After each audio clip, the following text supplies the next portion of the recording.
Have you ever heard a song on the radio, at a store, or at any other public place, and it sounded really similar to another song, but also a little different? Well, that's because of a trend that a few big name artists such as Olivia Rodrigo, Doja Cat, Lorde, Dua Lipa, and many more have taken advantage of lately, which has led to fans accusing them of stealing music from other artists. But you may be wondering, how can they straight up steal songs? Is that even legal? And why are the other artists that they're allegedly stealing from complicit in this? Well, to understand that, we have to see what is actually happening. Real quick, I want to say this video is inspired by Donovan's video about Ava Max, an artist that I will talk about shortly, but I wanted to go a little bit deeper and look at a few more artists and see how this industry operates. He's a great YouTuber though. I'll link his video in the description if you're interested, and with that being said, let's continue. According to Rolling Stone, in 2021, Olivia Rodrigo, Ava Max, Lorde, and Doja Cat all had charting or platinum songs that borrowed melodies or beats from older hits. The last few years, this has been a growing trend in the music industry, with many others accusing Dua Lipa as well of stealing a lot of her tracks. I saw a Beato video from about a year ago where he shared some examples, and to be honest, it is pretty jarring. Over the past couple days, I keep getting fed the same couple videos. I'm sure you have too, because both of these videos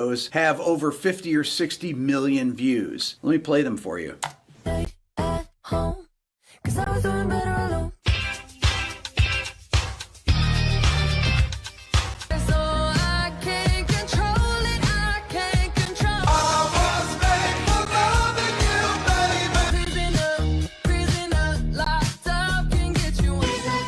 And on top of this, you've probably also heard a lot of mainstream pop songs sampling previous hits, like when Jack Harlow sampled Fergie's Glamorous on his song First Class and used it for the hook, or like when Meghan Trainor sampled Mr. Sandman for her song Mother and used it in the intro and post hook. This has been a controversial trend, especially these last few years, with a big debate about it on Reddit and other platforms. Olivia Rodrigo is another artist that has done this a lot lately, with Rolling Stone labeling her the queen of this trend. A bunch of the songs and even the album artwork for her album Sour was accused of being stolen from other artists. For example, her song Good For You has a very similar melody to the song Misery Business by Paramore.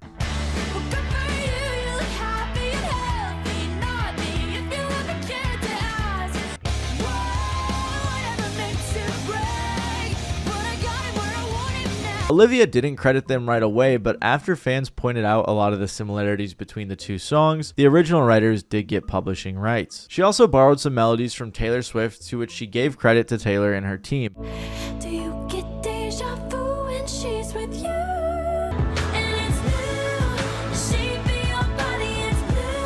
There was also the incident where on the song Brutal, she used a similar guitar riff to the song Pump It Up by Elvis Costello.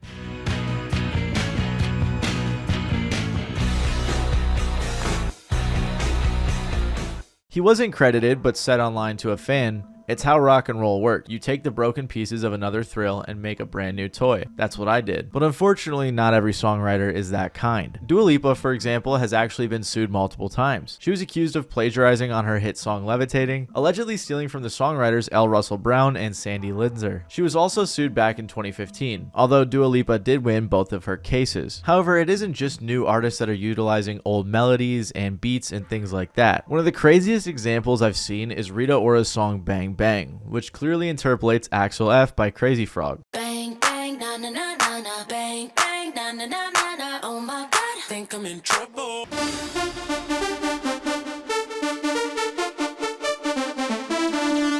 What's funny though is that this melody was actually created by a guy named Harold Faltermeyer back in 1984.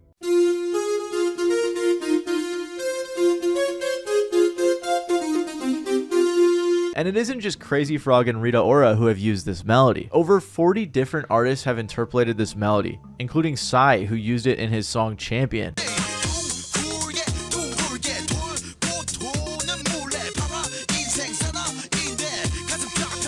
Psy, if you don't remember, is the guy who made Gangnam Style. And this is a track that was made for the World Cup back in 2002. So sure, borrowing melodies and other pieces of music has been a bit trendy lately, but it's also not anything new. However, usually these are just one-off songs. It isn't like artists are making entire careers out of this. It's not that bad, is it? Well, recently I was on a vacation and I heard them playing a song at the pool that I thought sounded a little bit familiar. And I realized it was a song by Ava Max, which reminded me of Liam's video I mentioned earlier, which really inspired me to make this one. If you don't know who Ava Max is, chances are you have heard one of her songs. As of now, she has over 30 million monthly listeners, has billions of streams, she has a ton of platinum and gold certifications, and she has won countless awards for her music. So you must be thinking, wow, she's a really good musician, she must be really talented. Well, not entirely. She does have a good voice and I don't want to take that away from her, but a lot of her music is legally stolen. She has borrowed, if you will, countless melodies, lyrics, vocal melodies, and other parts from previously huge hit songs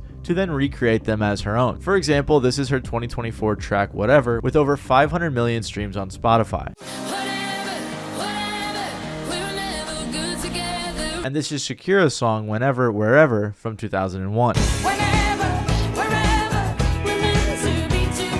Pretty blatant borrowing right there. Another one of Ava's biggest songs is called Kings and Queens, released in 2020. If all of the kings had their queens on the throne, we would pop champagne and raise a toast. Again, this song borrows heavily from If You Were a Woman and I Was a Man by Bonnie Tyler from 1986.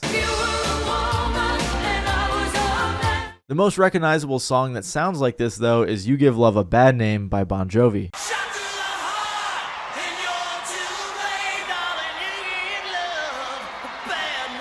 Ironically, I hope copyright isn't going to kill me in this video for playing these clips. There's been plenty of other ones, like her song My Head in My Heart, where she rips off the La La La La La song Around the World. But then there were some really bad ones like this one. Alright, so copyright's f***ing me on this one, but basically she just copied the Barbie Girl melody. Yeah, it was pretty rough. Now, most people wouldn't really care if these were just one-off remixes, but a large chunk of her popular songs are just melodies that she took from songs that were already wildly successful. Fans have said things like, every Ava Max song has me thinking, where have I heard this before? And really, that's the entire appeal. I just have such a lack of respect for this. And is this really the world you want to live in, where songs that have a billion streams and plays are just repurposed, re-gifted old melodies of classic songs? I don't want that. I don't want to live in a world like that. These new songs that interpolate old songs tend to do fairly well on the charts, like Rolling Stone reported earlier, because when these new artists capture the nostalgia of those old songs or use melodies they already know are catchy, they are bound to be successful. And that's why it's become such a trend, especially as of late in pop music. To be fair, Ava did blow up with Sweet But Psycho, which was an original work, although it does have 5 writers, but that's just pop music. Also, I just wanted a chance to share BB Rexa and David Guetta's Blue remix, so here it is.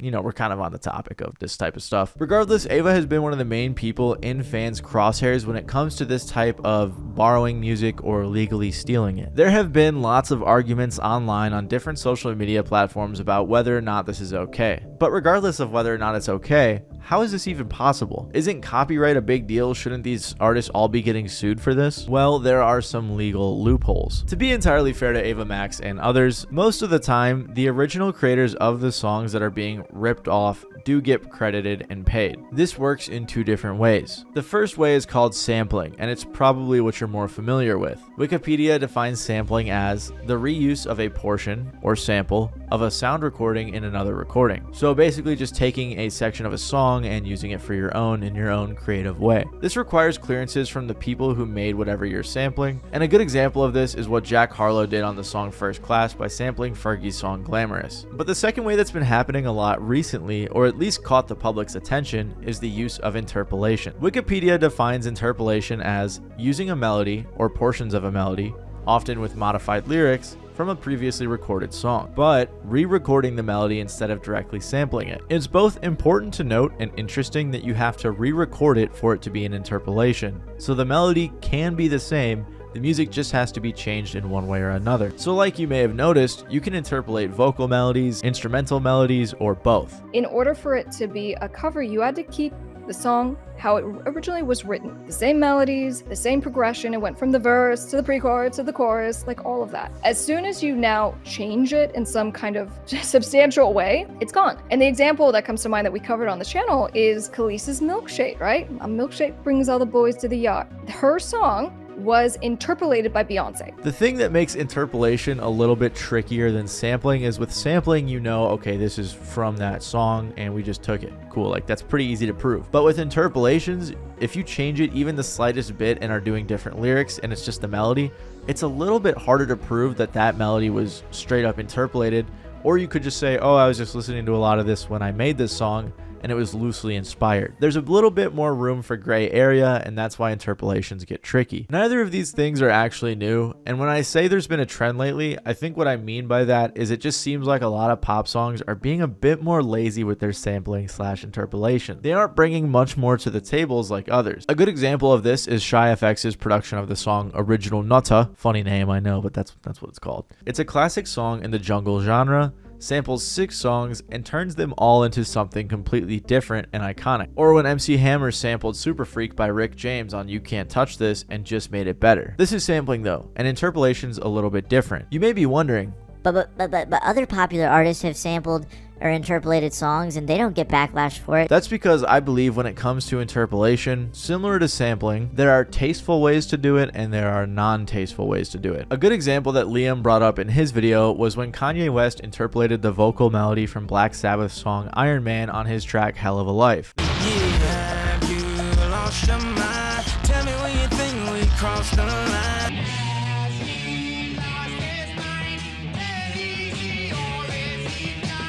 And Kanye is a great example, or at least he was, of a tasteful sampler / interpolator. He's taking a part of a song or a melody or something else and turning it into something completely different. Another example I really like comes from a smaller artist I'm a big fan of called Breakins, who briefly interpolated Frank Ocean's Chanel on the bridge of his song Favors / Mess. You can feed me lies if you're compelled. I'm not being frank for my health.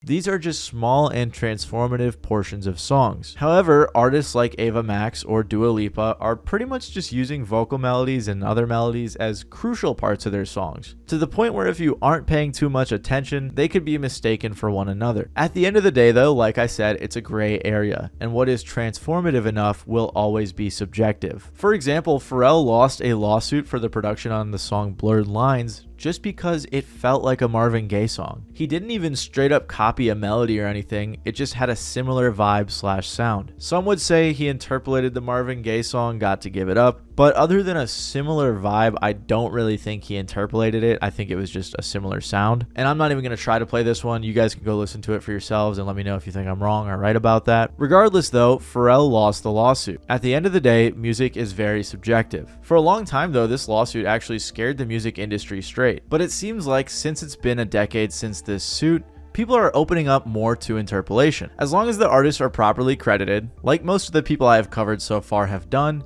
then everything is good. And because sampling and interpolating iconic hits, repackaging them, and releasing them in the modern times is entirely legal assuming you have permission, it's created a whole industry you probably weren't even aware of. Like I said, if the artist that's being interpolated or sometimes sampled is properly credited, then it's all good. And that's not just because they're getting credit. It's not just like, hey, I was inspired by this, we're all good now.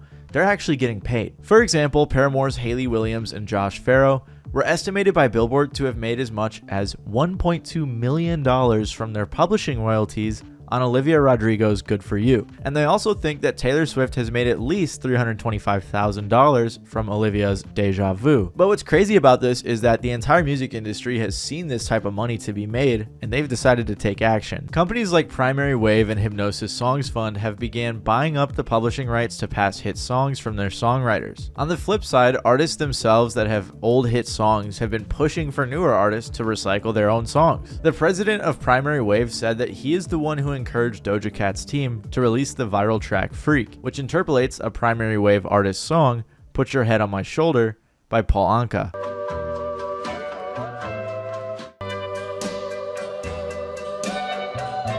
The company acquired the rights to Put Your Head on My Shoulder, then pushed for that remix to be officially released. I guess it was like a SoundCloud Lucy, but because of the interpolation or the sample or whatever, they couldn't have put it out. So clearly they know what they're doing and they know how to make money from old tracks. Other companies like Sony Publishing are doing the same thing. Another big publishing rights owner even launched a website called Beat Broker, where you can license samples and interpolations, with artists like Drake and Logic using it to lock in their samples. So there are tons of ways right now in which the music industry is finding ways to make money off of songs that are sometimes 50 50 years old, which is definitely cool, but it's also kind of strange when you think about the fact that a lot of what we're going to be listening to is just recycled old music. Regardless, artists, labels, publishing companies, and everyone in the industry is trying to get the interpolation bag right now. And that has resulted in what, in my opinion, is one of the weirdest things to come from this craze. Over the past few years, songwriters, producers, and publishing rights owners have started writing camps. Now, writing camps are nothing new, but these new camps are directly asking for songs to be written with interpolations. Then, once these new songs that interpolate old songs are written, they are sold off to artists throughout the industry, which is just insane to think about, that there are songwriting camps that, instead of writing entirely new songs that are catchy and cool, are just remixing old ones for the artists to take advantage of this trend. But it makes sense, because if Paramore can make a ton of money, millions of dollars off of an old song, why would other artists not want to join in on the fun? Well, on the flip side, the new artists are pretty much guaranteed to have a hit on their hands, because this song has already worked in the past. So really, you can't blame the artists who are doing this. Sure, they may be aware, maybe they don't care, or maybe they do, but they are just the face in front of the machine. And that machine is operating full of writers and other music industry professionals who are carefully and scientifically crafting the next hit song. Pop music especially is notorious for not having much soul behind it, with most pop artists just being the voice and the face, while big teams of songwriters, producers, and engineers create the actual music. It gets even deeper than that, with labels developing tools to analyze what songs will be hits, which I covered in a previous video. In the past 2 decades, labels have even acquired technology that they can use to analyze music and predict what songs will be hits. They can use services such as Hit Predictor or Shazam to see what songs will blow up. Apparently, Hit Predictor was able to predict 48 out of the top 50 radio hits in 2013. There are actually even entire companies such as Next Big Sound which are dedicated to analyzing music and finding the next big sound. Regardless, like I said, even with all this information and the whole craze and the trend and all that, I think some artists do interpolation better than others. And that's why this is such a big debate. Some people would say Kanye is just stealing songs, while others would suggest that Ava Max is doing the same thing Kanye is doing. Personally, I think there's a big difference between the two and how the artists operate with their samples and interpolations, but that part is subjective. That is my opinion. In my opinion, if you're Ava Max and most of your popular songs come off as lazy nostalgia bait interpolations, then I don't think that's tasteful. However,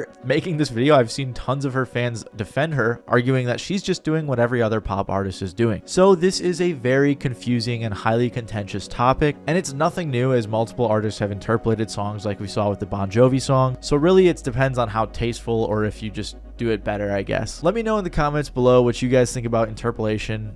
Sampling, that's kind of old news. We already know about that. That's cool. But let me know what you guys think about this whole trend that's been happening lately. If you like this video, you might like my video about artists who were actually sued for allegedly stealing their songs from other artists. It's like the illegal version of this video, and I talk about the Pharrell incident in there as well. Other than that, though, if you enjoyed, please make sure to leave a like and even consider subscribing down below. And yeah, it's been your boy Matty Balls. I'll see you guys next time.